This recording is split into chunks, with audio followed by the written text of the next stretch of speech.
que no ayudar a los pacientes que no se pueden asear por sí solos. Ya. ¿Se acuerdan que habíamos visto unas funciones en las que habíamos hablado de que la enfermería siempre se va a centrar en la promoción de la salud? ¿Lo recuerdan? Yo le digo listen. Buenas noches. Dígame, Leonardo.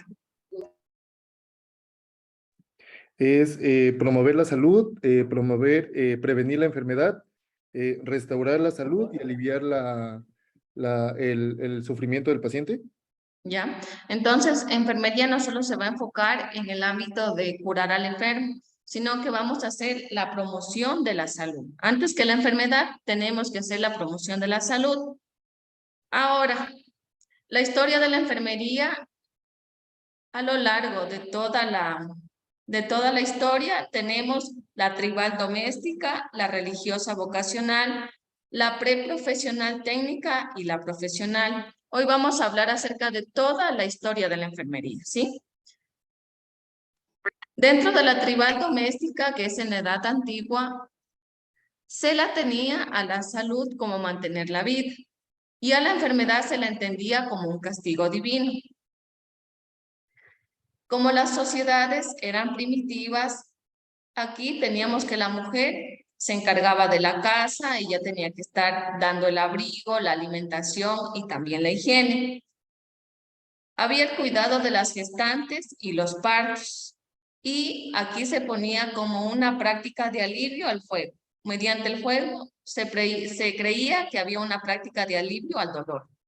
En esta época también existían los brujos y chamanes, que hasta la actualidad existen, pero anteriormente se les tenía como que más fe o más cultura hacia los brujos y los chamanes.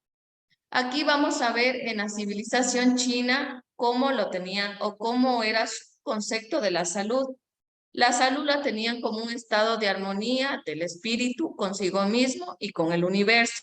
Tenían ellos la medicina tradicional, tenían el yin y el yang como un equilibrio del cuerpo y las curaciones o los tratamientos los llevaban a cabo mediante infusiones, curaciones, masajes, hierbas y todo tipo básico de cuidado y el tratamiento.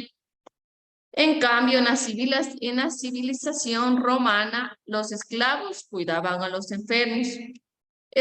Los enfermos eran aislados, estaban más interesados en ganar territorio que en avances de la medicina. En cambio, en la civilización hindú había la influencia de los dioses. Los estilos de vida eran basados en el libro de Vedas, habían leyes morales del actuar y los médicos cirujanos hindúes fueron los primeros en realizar la extracción de amígdalas, amputaciones y partos por cesáreas.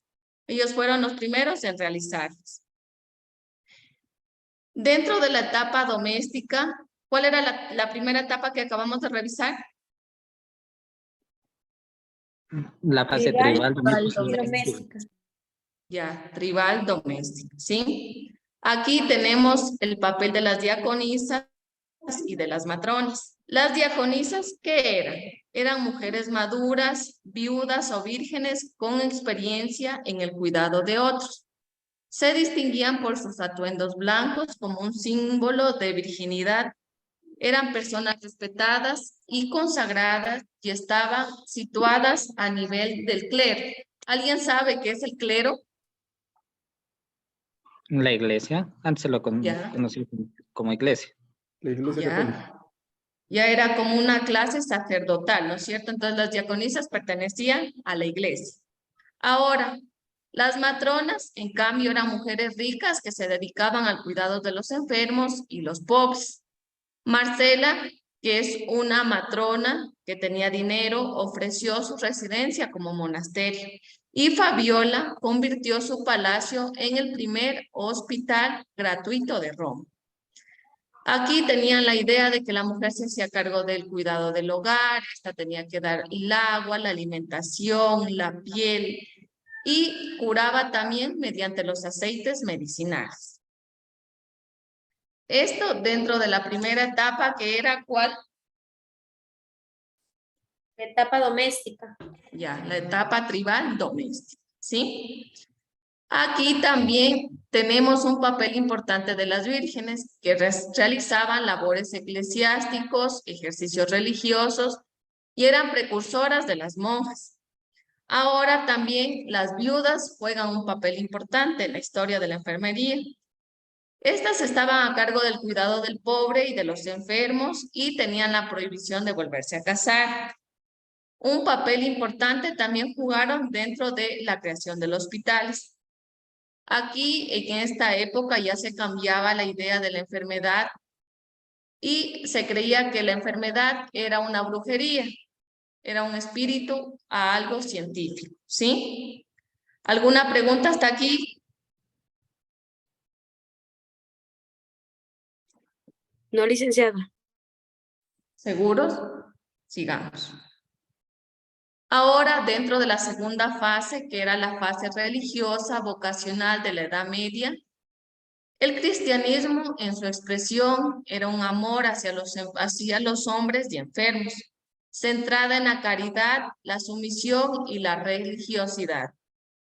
El hospital era una institución eclesiástica más que médica. Se utilizaba para el cuidado y la oración más que para la curación, sino que aquí se enfocaba más en aliviar el alma. Cuidar era una vocación y la salud era creída como un don divino. Aquí tenemos dos figuras importantes, que eran las órdenes medicantes. Aquí tenían los franciscanos y clarisas. Era fundada por San Francisco de Asís, quien renuncia a sus bienes y forma una comunidad cristiana que cuidaba a los enfermos y a los leprosos. Esta orden se encarga al principio del cuidado del enfermo y luego, aparte de lo espiritual y del alma, los cuales recibían ayudas caritativas para suplir la necesidad del cuidado. Aquí también tenemos los órdenes militares de caballeros hospitalarios. Su función era cuidar a los heridos de los enfrentamientos.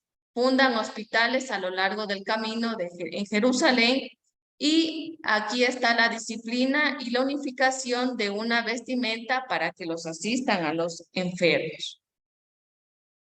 Ahora, ya dentro de la fase preprofesional, dentro de la edad moderna, los cuidados eran una razón de ser de la profesión y la salud era la ausencia de la enfermedad. Dentro de la tradición oral, el amalgama de saberes, los sanadores, la aproximación al quehacer enfermero. Dentro de la tradición escrita, Humberto de Romans, el enfermero, él menciona que el enfermero es quien tiene el cuidado general de los enfermos y de la enfermería. Aquí se evidencia el quehacer enfermero. Y San Vicente de Paul funda las Hermanas de la Caridad.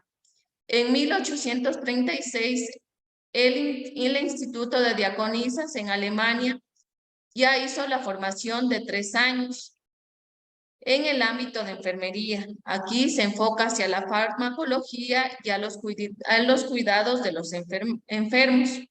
Aquí el uniforme era obligatorio, ¿ya? Y las visitas de Nightingale, que es conocida como la dama de la lámpara, que durante las noches ella realizaba las visitas a los distintos pacientes y ella llevaba en sus manos una lámpara para no perturbar el sueño del paciente, iba llevando la lamparita para evitar hacer ruido y evitar molestar el sueño del paciente.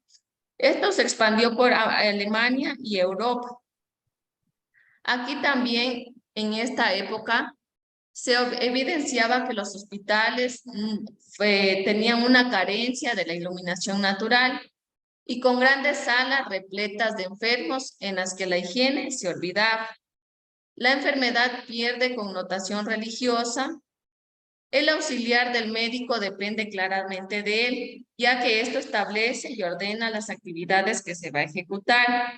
Aquí, como los hospitales no tenían una iluminación natural, no tenían mucha ventilación, las enfermedades intrahospitalarias eran las que redundaban en el hospital.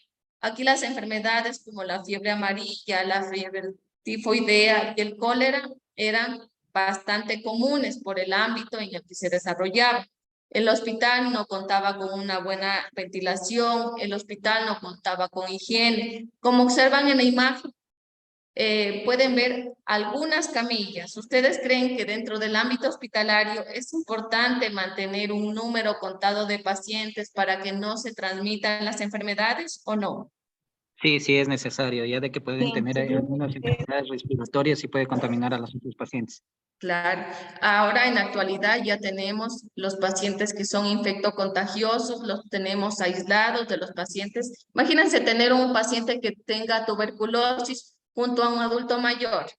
Los niveles son altos de contagio, ¿no es cierto? Entonces, si nosotros no clasificamos a los pacientes, no hacemos un aseo dentro del hospital, no contamos con una buena ventilación, no va a mejorar la salud del paciente, sino que la va a empeorar. Los pacientes que vayan ahí pueden ir así sea por un resfrío. Si están con un paciente infectocontagioso al lado, les pueden transmitir y pueden morir más bien por la transmisión que por la enfermedad de la cual están adoliendo. Ahora se consideró a la salud como un derecho propio del hombre. Aquí también es importante mencionar los métodos para tratar la enfermedad y los avances en los diagnósticos y tratamiento de las enfermedades. Aquí podemos observar una jeringuilla. ¿La pueden observar todos? Sí, Lisen. ¿Ya? Listen. En este tiempo se utilizaba la jeringa hipodérmica para poder administrar la medicación a la epidermis, ¿no es cierto? Y como ustedes ven, estos materiales eran de acero quirúrgico, ¿ya? Yo administraba la medicación y puedo reutilizar algo que se inventó en ese tiempo, pero que tampoco tenía todas las medidas de bioseguridad para los pacientes. ¿Por qué? Porque si utilizaba esa jeringuilla en un paciente que estaba contagiado de una enfermedad venérea, podía contagiarle al otro paciente, ¿no es cierto? Pero en esa época el avance de la jeringuilla era ya un avance grande que lo realizaba. Al lado podemos ver que observan en la siguiente imagen que estoy indicando en este momento. Al lado de la jeringuilla. Parece algo como que de coser, Lisen. ¿Es Ya, para el ¿alguien oído de más? ser? ¿Para el oído? ¿Perdón? ¿Para revisar el oído algo? ¿Algo así? Ya, Revisar el ojo. ya. ¿Alguien más? Tiene una similitud de el objeto que sirve para lo que es para entubar, para lograr Sí. hacer una traquetomía. El de aquí es un laringoscopio, ¿ya? El segundo, el que tiene como la puntita hacia abajo, se llama laringoscopio. ¿Para qué nos sirve? Para examinar la laringe y también para poder al paciente intubarlo en el caso de que necesite respiración artificial. Entonces aquí ya vemos este avance, ¿no es cierto? Aquí también podemos ya ver que se creó el electrocardiograma, el laringoscopio, el oftalmoscopio y el esfigmomanómetro. ¿El esfigmomanómetro para qué nos sirve? Para medir la presión. Ya, muy bien. Aquí ya, ¿no es cierto?, se empieza a crear todos estos instrumentos que nos van a realizar en conjunto el examen físico del paciente. Nosotros con esto ya podemos auscultar al paciente, ¿no es cierto? Dentro del examen físico ya lo podemos realizar. Aquí vemos a un señor que tiene una placa en su mano. ¿A qué se refiere esta imagen? ¿Alguien sabe? Es un cultivo, Listen. ¿Ya? Aquí podemos observar, este señor de aquí es Alexander Fleming. Él fue el creador o el descubridor de la penicilina que nos trata tantas enfermedades. Entonces, a partir de la creación de la penicilina o del descubrimiento de la penicilina ya fue un avance grande en la medicina. Aquí también la enfermera hace el papel de conocer y manejar adecuadamente todos estos avances y brindar el verdadero cuidado integral. El hospital contemporáneo. La Academia Francesa de las Ciencias recomendó la construcción de hospitales según el sistema de pabellones. Los médicos, mediante recaudaciones de fondos, fundaron los hospitales. Los médicos asumieron la dirección de los hospitales adquiriendo cada vez mayor poder. Aquí podemos observar dos imágenes. Si me puede ayudar, Pablo, descríbame la primera imagen. Es como encontramos una camilla, ¿Ya? una mesa para poner los objetos para revisar al paciente, ¿Ya? una lámpara. Listo. Ahora sí, Andrea Carlín me ayuda describiendo la segunda imagen. Dicen, parece eso, bueno, hay una pizarra, creo. Hay dos mesas. No sé, parece que es Ya. un quirófano, pero no, parece. Es un campo de estudio. Entre las dos imágenes podemos observar notablemente todos los instrumentos. Pueden observar las ventanas que tiene cada imagen. En la primera imagen observamos ventanas. No, En la segunda imagen ya hay, ¿no es cierto?, hay ventilación. ventanas, ya hay mayor iluminación, las camas ya están separadas, tenemos una pizarra, todo está Mayor mejor iluminación. condicionado, ¿no es cierto? Ujú. ¿Ya? Dentro de las innovaciones de los hospitales hubo la introducción de las medidas de higiene, las medidas de asepsia y antisepsia como el lavado de manos y el uso de guantes. Aquí también un punto importante que se trató fue la calefacción y los sistemas de fontanería. ¿A qué se refiere con el sistema de fontanería?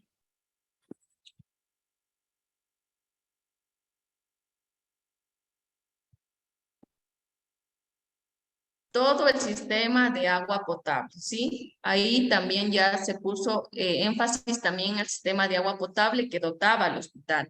La sala de autopsias, los quirófanos y los laboratorios de análisis clínicos y las nuevas técnicas instrumentales que evitaron las muertes por hemorragia.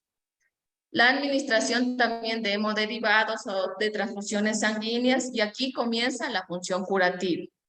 El desarrollo de ciencias aplicadas a la física y química, la aparición de técnicas de diagnósticos y también los tratamientos.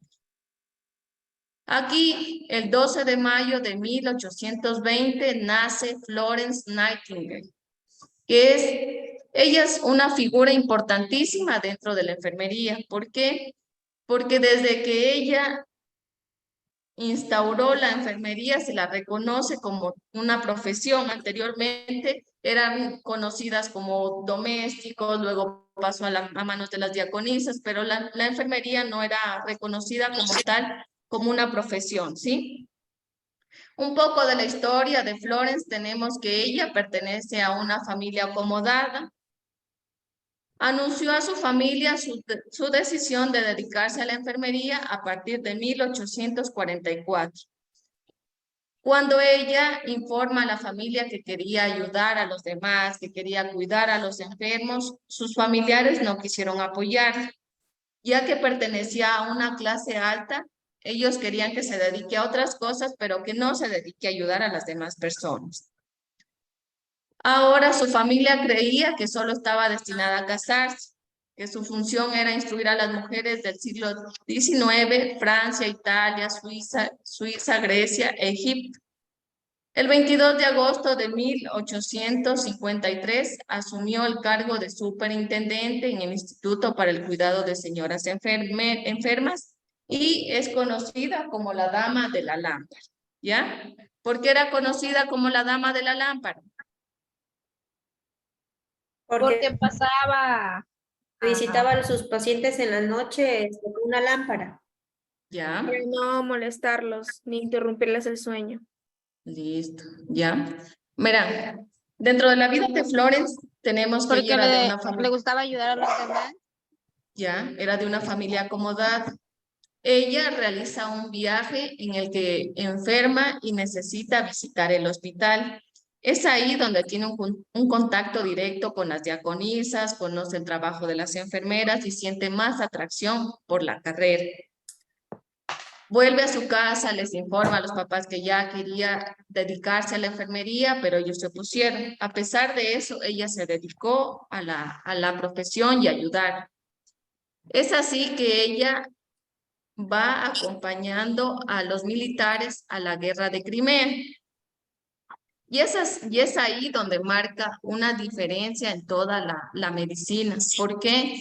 Porque ahí los militares llegaban enfermos por las heridas, por enfermedades, porque no cuidaban del agua, de la ventilación.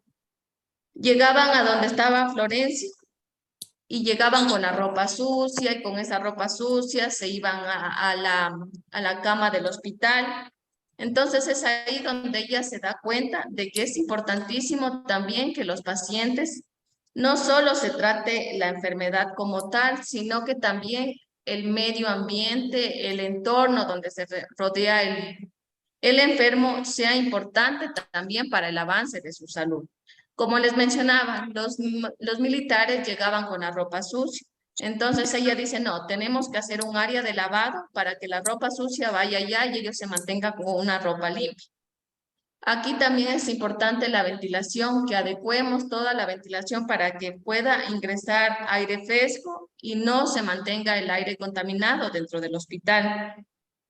Además de ello, aquí podemos observar en esta imagen que es el diagrama de las rosas de Florence Nightingale. ¿Qué es lo que les llama la atención de este gráfico?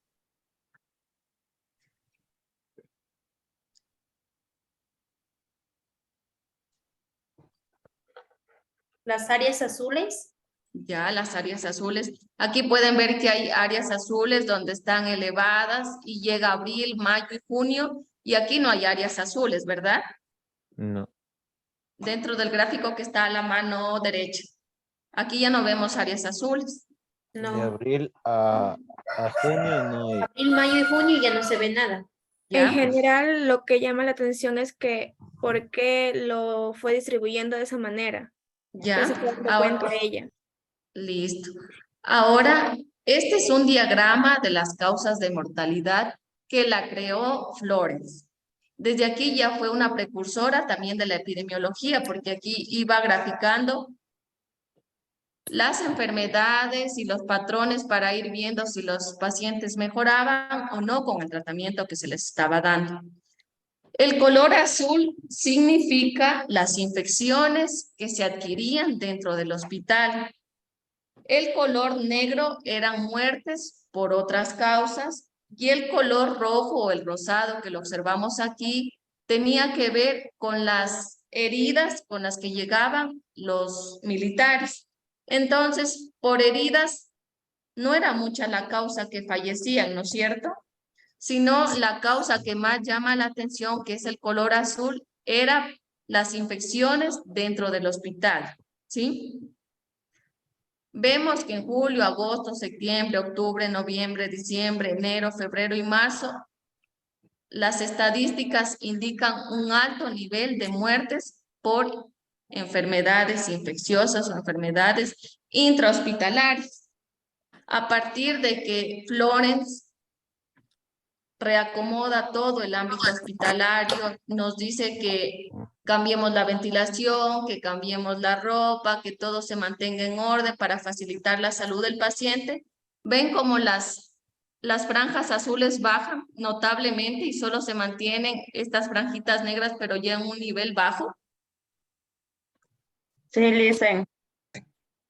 Ya, entonces desde ahí es que se la reconoce más a Florencia Nightingale. ¿Por qué? Porque empezó no solo a decir así al aire o a decir sin fundamento, sino que también se dedicó a graficar todo el estado de salud del paciente para poder ir y pedirles a los militares que en este caso eran quienes podían ayudar a mejorar la salud. ¿Por qué? Por los medios físicos, porque eran medios decadentes en los que se manejaba la salud anteriormente.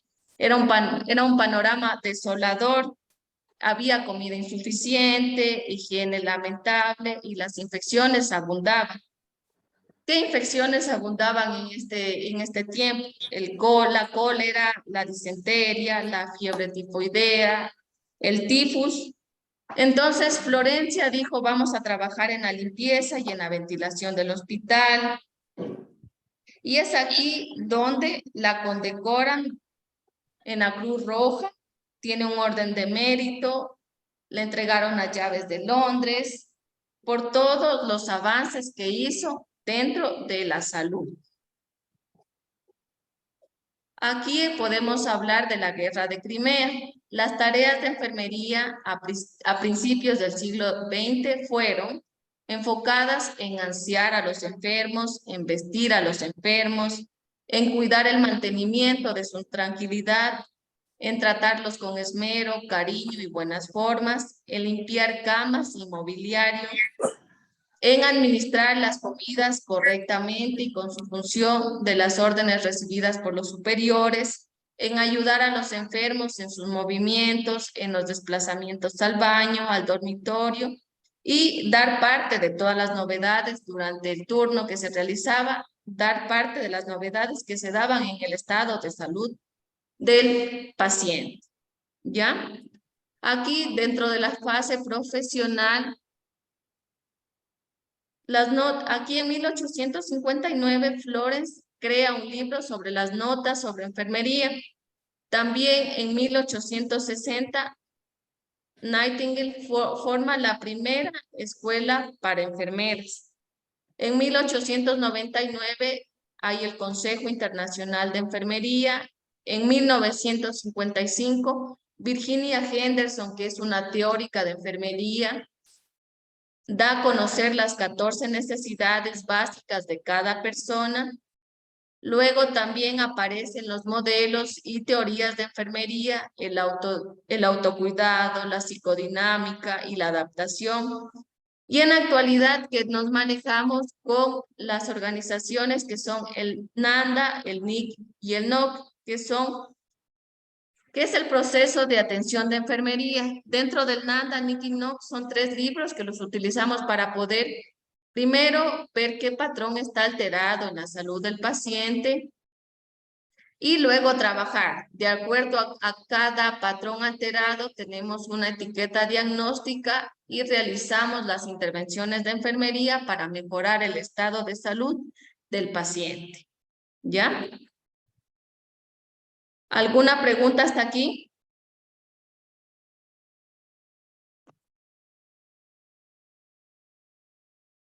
Licenciada, ¿este documento lo va a subir?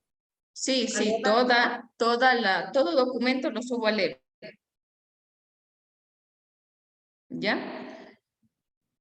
Y dentro de la fase profesional, científica y la edad contemporánea, a partir de 1950, la enfermería empieza a ser considerada como una profesión. Los hospitales se desarrollan. En 1951, la Asociación Profesional de Enfermeras Españolas buscaban conseguir autorización para poder aplicar tratamientos. La unificación de los estudios de enfermería tuvo varios efectos positivos. Unificación de todos los profesionales del cuidado en una sola carrera. Aumento de los estudios previstos para cursar los estudios. Anteriormente, ¿se acuerdan que habían estudiado 3 años y también se enfocaba en la farmacología? Ahora iban a hacer 4 años de bachiller elemental. Vinculación a las facultades de medicina, aumento del nivel de competencia técnica. Ya no es exclusivo solo saber o tener vocación, sino también es importante los conocimientos científicos. La progresión hacia una educación laica y mixta y obligación de impartir unos conocimientos teóricos prácticos determinados. No solo la teoría es importante, sino que siempre va a ir la teoría de la mano de la práctica. La teoría y la práctica son necesarias. Opción de ampliar los estudios por medio de la especialización. Desde ahí ya se puede especializar dependiendo de lo que a uno le guste o de lo que uno más se sienta atraído, puede realizar la especialización. ¿Se acuerdan de qué especializaciones pueden realizar ustedes una vez que se gradúen? Lo que hablábamos en la clase anterior. Pediátrica. Ya, ¿cuál más? De cirugía, quirúrgico. Ya, ¿cuál más? Ambulatoria me parece que era. Ya. Ginecología. Ginecología. Para los Pediatría. bebés. Para el tratado de los bebés. Ya, pediatría, En geriatría, geriatría, adultos mayores, ya. Adulto mayor. No le escuché a Ariel. Instrumentalista, algo así. Ya, enfermera instrumentista, Podología, podología también, pero rayos aquí no creo X, que haya podología. ¿Ya? ¿Alguna pregunta tal vez?